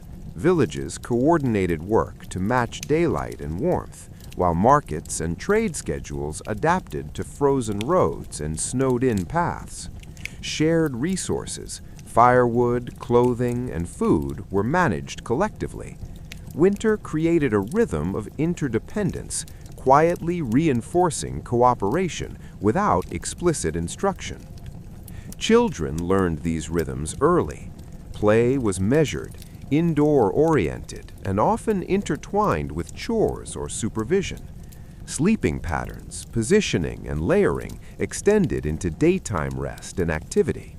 Young people absorbed practical knowledge alongside social norms, internalizing lessons that shaped behavior long into adulthood. Even in transitional seasons, these adaptations persisted. Early spring did not immediately erase winter habits. Fire management, layered clothing, and measured movement remained common. People moved cautiously, adjusted schedules gradually, and continued to value shared warmth and careful planning. These routines became embedded, blending practicality, cultural expectation, and subtle habit. The cumulative effect of winter on labor and leisure created a society tuned to environmental rhythm. People learned to pace work, value rest, and structure interaction in ways that maximized comfort and minimized risk. These lessons, though quiet, shaped daily life across social strata, influencing behavior, expectation, and even social cohesion. As we continue drifting through medieval seasons, we will see how these rhythms influenced family. Chapter 17: Endurance and Social Cohesion. The lessons of winter extended beyond individual households and labor routines, quietly influencing social cohesion across medieval communities. Cold nights demanded cooperation, attention, and shared responsibility, creating patterns of interaction that shaped relationships, obligations, and communal behavior. In villages, survival relied on collective effort. Families shared firewood, prepared meals, and coordinated care for children and the elderly. Knowledge about the cold, how to layer blankets, when to stoke fires, or which rooms retained warmth, was passed between households. This knowledge transfer reinforced bonds, creating a quiet sense of interdependence. People relied on one another not only for physical warmth, but also for guidance and reassurance. Even urban communities adapted. Crowded housing amplified cold, but also fostered shared vigilance. Residents coordinated sleeping arrangements, fire management, and use of public spaces. Inns and lodgings became temporary micro-communities where strangers shared warmth and minimal resources. Nights spent in close quarters cultivated tacit rules of cooperation, courtesy, and attention to communal comfort. Monasteries institutionalized these practices. Dormitories were arranged to concentrate human heat. Daily schedules considered both spiritual practice and practical comfort. Monks rotated positions, managed bedding, and observed fires carefully. Cooperation was formalized, ritualized, and embedded into the rhythm of life. Elite households, though wealthier, were not immune to the influence of winter. Servants monitored embers, adjusted bedding, and managed clothing layers. Families coordinated to maximize warmth. Even royalty adhered to habits learned during harsher months: careful layering, strategic positioning in bed, and measured movement throughout the night. Endurance became intertwined with status, etiquette, and domestic hierarchy. Winter also shaped social norms. Hospitality emphasized warmth and comfort. Guests were accommodated with layered bedding, heated chambers, and proximity to fires. Shared endurance became a subtle marker of trust and social expectation. People learned that survival, comfort, and social cohesion were interconnected. Children absorbed these lessons early. Shared sleeping arrangements, attentiveness to warmth, and cooperative play instilled practical skills alongside social norms. Habits learned during winter persisted throughout life, shaping interpersonal behavior, family dynamics, and broader cultural expectation. Even after frost receded, the imprint of winter remained. People continued to value careful fire management, layered clothing, and communal responsibility. Daily schedules and routines reflected cautious pacing, attention to environment, and cooperation. These patterns became part of cultural memory, subtly guiding behavior across generations.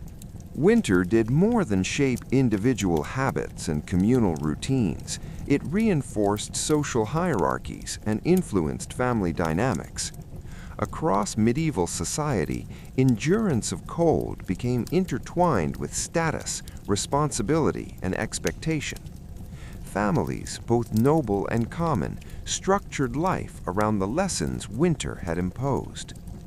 In common households, parents guided children in the careful negotiation of cold. Sleeping arrangements, layering, and shared warmth were essential practices. Adults monitored fires and adjusted bedding, quietly teaching younger members to anticipate discomfort and respond efficiently. Children absorbed these lessons naturally, internalizing skills that would carry them into adulthood. Cooperation was not optional. It was a survival mechanism embedded in domestic life. In wealthier households, the influence of winter was similarly pronounced, but expressed differently. Royal and noble families relied on servants to maintain warmth, tending fires, arranging bedding, and adjusting rooms. Yet the principles remained. Vigilance, preparation, and measured endurance shaped daily life. Even with resources, the body's instinctive response to cold could not be fully ignored. Sleep and activity were governed by patterns learned in harsh months. Hierarchy within households was reinforced through these practices. Elders or heads of the household set routines and expectations. Servants observed, anticipated, and executed tasks that ensured comfort and survival. Children learned both practical skills and social roles, recognizing who was responsible for warmth, fire, and order.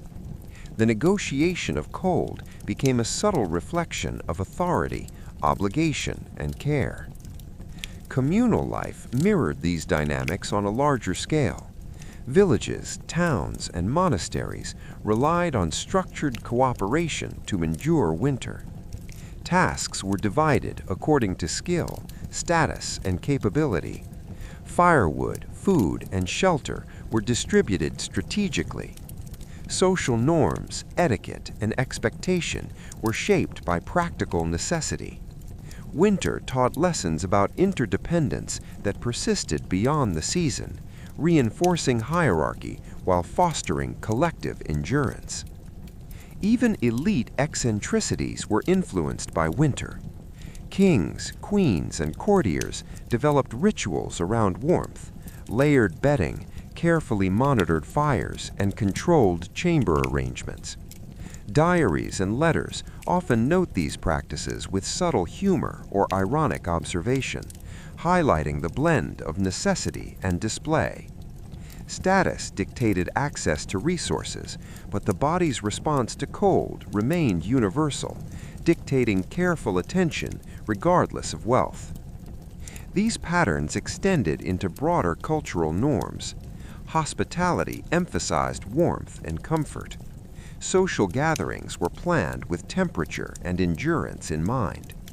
Family routines, work schedules, and leisure activities all reflected a subtle awareness of environmental limitations. Even after winter had passed, the habits formed in response to cold persisted, shaping behavior, expectations, and social organization. Sleep, in this context, was both personal and social. Nights were a negotiation between individual comfort and collective responsibility. Families and communities coordinated warmth, shared resources, and maintained vigilance. Habits formed in winter persisted year-round, guiding daily rhythms, interactions, and social norms.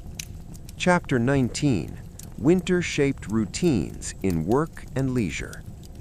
The influence of winter extended seamlessly into both work and leisure, quietly structuring medieval life around the memory of cold nights.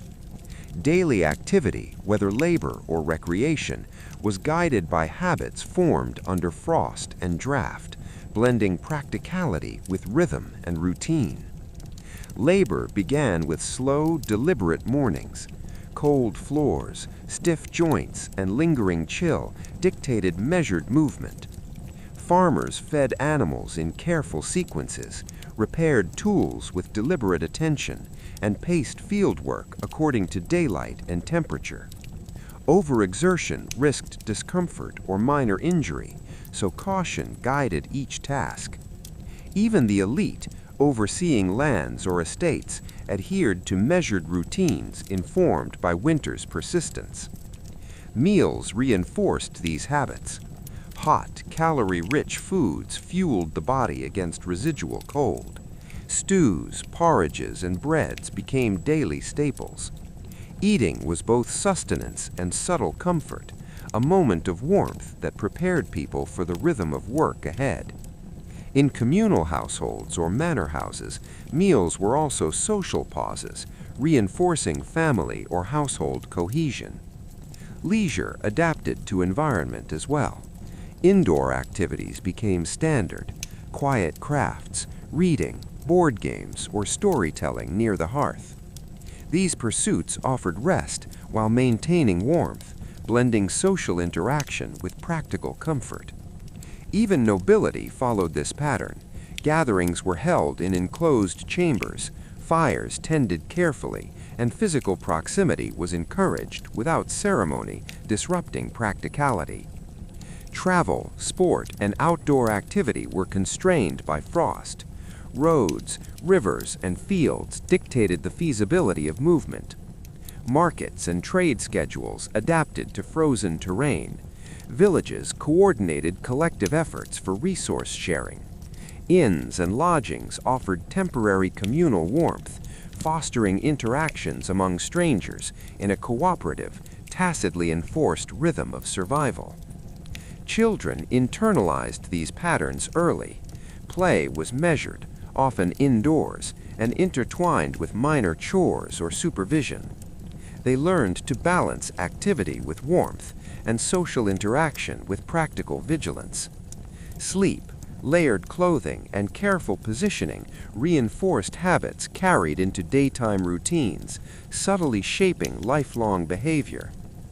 Even transitional seasons preserved winter's imprint. Early spring did not immediately erase careful pacing or layered attire. Fire management, food preparation, and movement remained measured. People retained the cautious rhythms learned during colder months, blending them seamlessly into warmer routines. Habit, rather than immediate necessity, dictated behavior. Elite households mirrored these adaptations, albeit with more resources. Courtiers monitored embers, adjusted bedding, and structured daily activity to maximize warmth and efficiency. Ceremonial duties and social obligations were tempered by environmental awareness. Even privilege could not fully override instinctive caution shaped by winter months. These patterns extended into broader cultural norms. Hospitality emphasized warmth and comfort. Social gatherings were planned with temperature and endurance in mind. Family routines, work schedules, and leisure activities all reflected a subtle awareness of environmental limitations. Even after winter had passed, the habits formed in response to cold persisted, shaping behavior, expectations, and social organization. Chapter 20. The Quiet Influence of Winter on Personal Habits. Winter left its mark not only on households and communities, but also on individual behavior. The experience of long, cold nights trained people to approach daily life with caution, awareness, and subtle discipline. Personal habits, sleep, movement, food, and even social interaction were all shaped by the persistent presence of cold. Sleep remained central.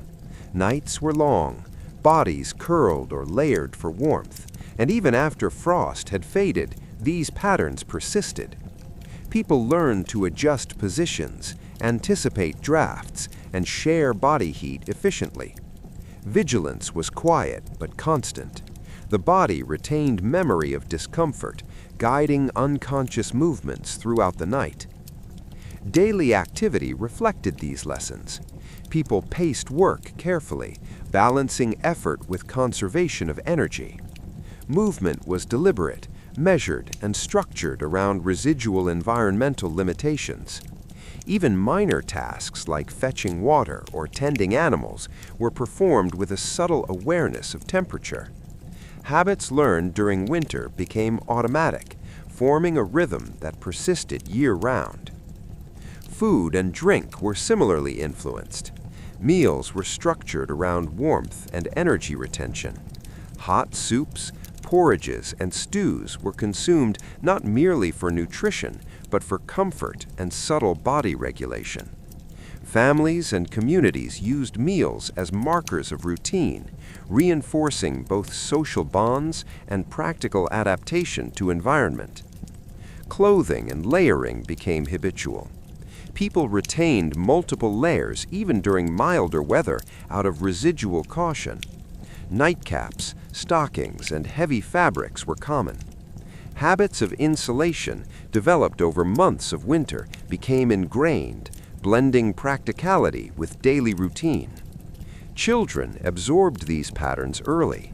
Play, chores, and sleep were all integrated into practices that emphasized caution, cooperation, and endurance. Habits formed in childhood persisted into adulthood, influencing daily rhythms, social behavior, and even personal comfort preferences. The memory of winter shaped life long after frost had disappeared. Even elite individuals, despite abundant resources, were influenced. Courtiers, nobles, and royalty managed fires, bedding, and clothing with care. Chambers were arranged to maximize warmth, and servants maintained routines learned through repeated winters. Privilege mitigated discomfort, but did not erase instinctive caution. Winter shaped expectations, etiquette, and daily conduct across all levels of society. Social interactions reflected these patterns. Hospitality emphasized warmth, attention to comfort, and shared endurance. Communities coordinated tasks, shared resources, and reinforced cooperation silently. Winter instilled a quiet awareness of interdependence, subtly guiding behavior and reinforcing social cohesion.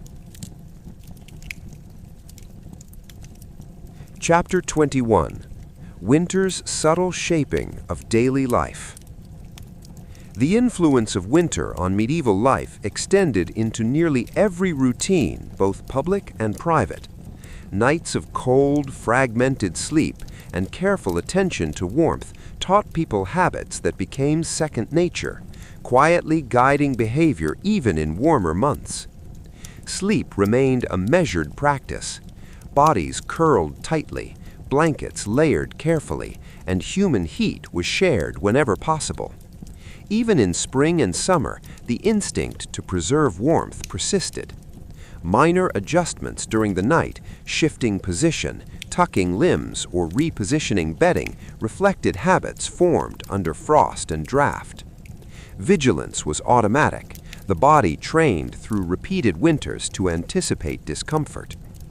Daily activity was similarly influenced. Work was approached deliberately. Farmers, craftsmen, and laborers paced their tasks to balance effort with energy conservation.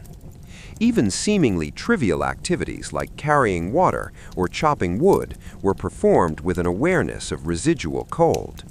Efficiency merged with caution, forming a quiet rhythm that guided life year-round. Food and drink retained the imprint of winter.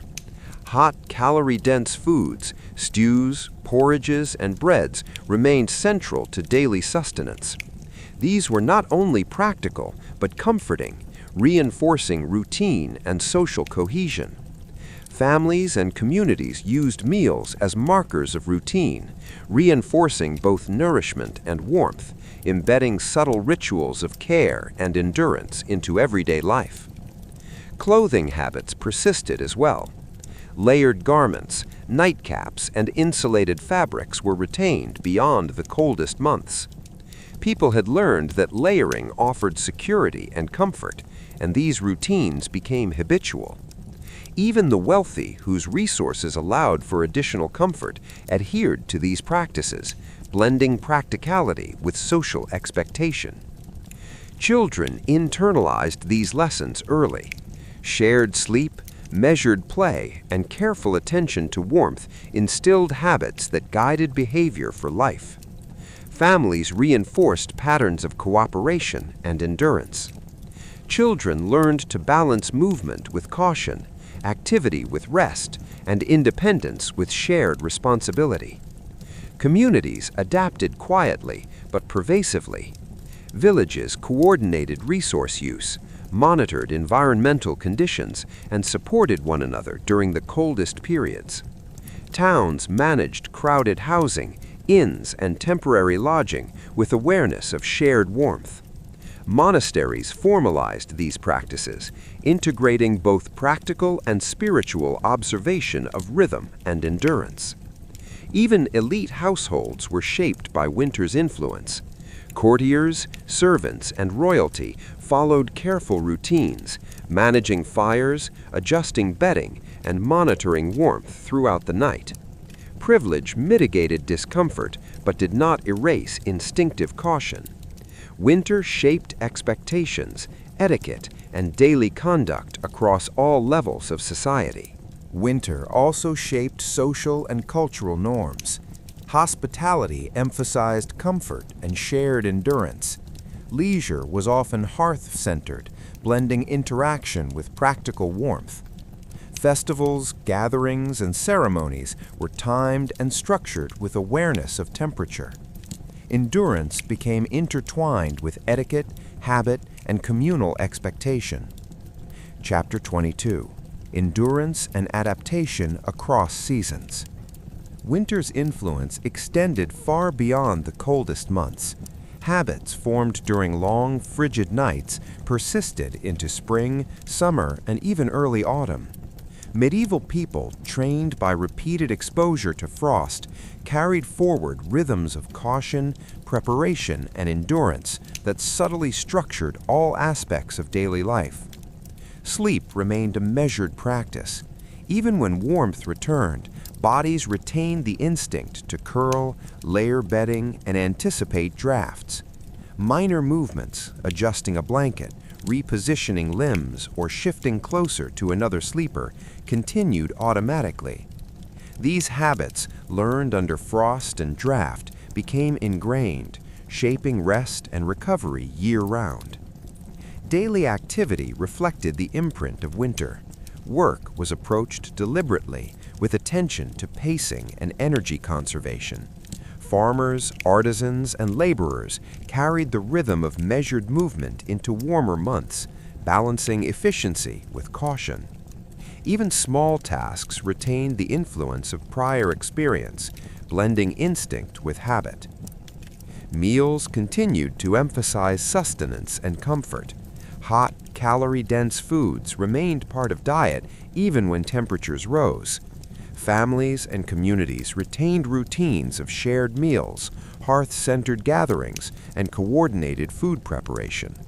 Practicality intertwined with social cohesion, reinforcing rhythms learned under winter's persistent guidance. Clothing habits also endured. Layered garments, insulated fabrics, and careful night attire persisted as routine, even when the threat of frost had passed. People valued the security and comfort these habits provided. Nobility and commoners alike maintained practices of layering and strategic warmth, blending practicality with cultural expectation.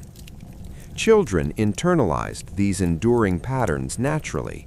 Lessons learned through shared sleep, cautious activity, and attention to warmth instilled habits that guided behavior for life. Family routines reinforced endurance, awareness, and interpersonal responsibility. These subtle habits became foundational to both personal and communal life. Communities remained influenced as well. Villages coordinated labor, shared resources, and adapted public spaces with awareness of temperature. Towns structured lodging, markets, and social interactions to optimize warmth and comfort. Monasteries formalized endurance into routine, integrating practical adaptation with spiritual observation. Across social levels, winter-shaped habits persisted invisibly, guiding behavior and expectations long after frost had passed. Elite households were similarly molded. Courtiers, servants, and nobility followed routines developed during harsh months, managing fires, arranging chambers, and monitoring warmth. Privilege softened discomfort but did not erase the body's instinctive memory of cold. Daily life, leisure, and social conduct were subtly influenced by the enduring lessons of winter. Winter also left its mark on culture. Hospitality, ceremonial behavior, leisure, and communal rituals were all subtly shaped by the memory of endurance. People learned that survival, comfort, and cooperation were intertwined, forming rhythms of life that persisted across the year. Chapter 23: Winter's Shaping of Habit and Culture. Winter's influence on medieval life was subtle but profound. Long nights of cold, interrupted sleep, and careful attention to warmth shaped daily habits, social norms, and cultural expectations in ways that persisted well beyond the season. These patterns became deeply embedded, guiding behavior across households, communities, and social hierarchies. Sleep remained central. Even after the frost receded, people retained habits of curling, layering bedding, and adjusting their position to conserve warmth. Nightly vigilance persisted unconsciously, the body trained to anticipate drafts or chill. Sleep was a negotiated practice, measured, cautious, and conditioned by months of exposure to cold.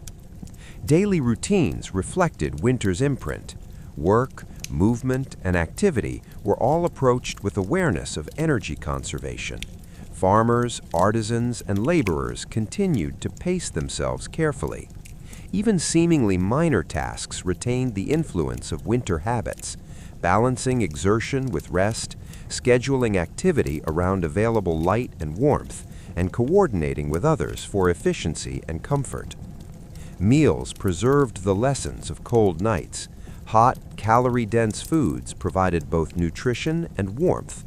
Families and communities retained routines of shared meals, hearth-centered gatherings, and coordinated food preparation. Practicality intertwined with social cohesion, reinforcing rhythms learned under winter's persistent guidance. Clothing habits also endured. Layered garments, insulated fabrics, and careful night attire persisted as routine, even when the threat of frost had passed. People valued the security and comfort these habits provided. Nobility and commoners alike maintained practices of layering and strategic warmth, blending practicality with cultural expectation. Children internalized these enduring patterns naturally. Lessons learned through shared sleep, cautious activity, and attention to warmth instilled habits that guided behavior for life. Family routines reinforced endurance, awareness, and interpersonal responsibility. These subtle habits became foundational to both personal and communal life. Communities remained influenced as well. Villages coordinated labor, shared resources, and adapted public spaces with awareness of temperature. Towns structured lodging, markets, and social interactions to optimize warmth and comfort. Monasteries formalized endurance into routine, integrating practical adaptation with spiritual observation. Across social levels, winter-shaped habits persisted invisibly, guiding behavior and expectations long after frost had passed. Elite households were similarly molded.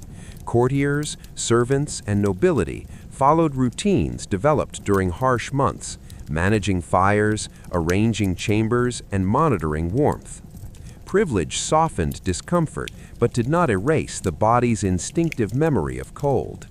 Daily life, leisure, and social conduct were subtly influenced by the enduring lessons of winter. Winter also left its mark on culture.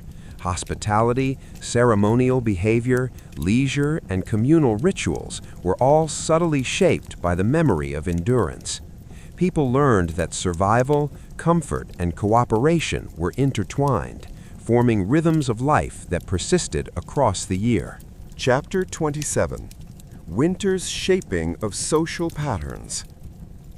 Beyond individual households and families, winter subtly shaped broader social patterns in medieval society.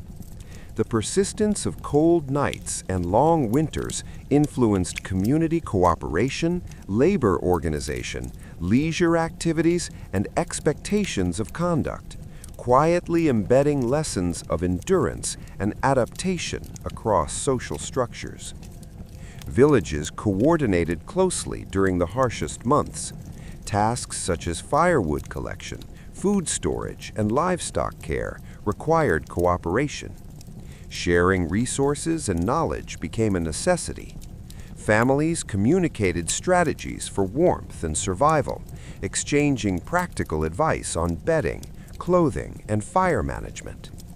These routines reinforced social bonds and created networks of tacit support that persisted even after frost melted.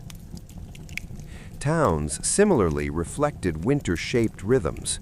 Crowded housing intensified cold, making shared vigilance essential. Inns and temporary lodgings offered warmth to travelers, creating micro-communities where cooperation was tacitly enforced. Markets and trade schedules were influenced by snowed-in roads and icy rivers, prompting coordination among merchants, transporters, and townsfolk. Social norms adapted to ensure efficiency and collective endurance. Monasteries formalized these routines. Dormitories were arranged to concentrate human heat. Fires were managed with precision, and schedules of work, prayer, and rest were designed to optimize comfort and efficiency. Endurance, cooperation, and attention to environmental conditions were integrated into both spiritual and practical life, teaching monks the quiet rhythms of adaptation that extended beyond the walls of the cloister. Elite households reflected these patterns on a smaller, ritualized scale. Servants monitored embers, adjusted bedding, and ensured warmth for all occupants.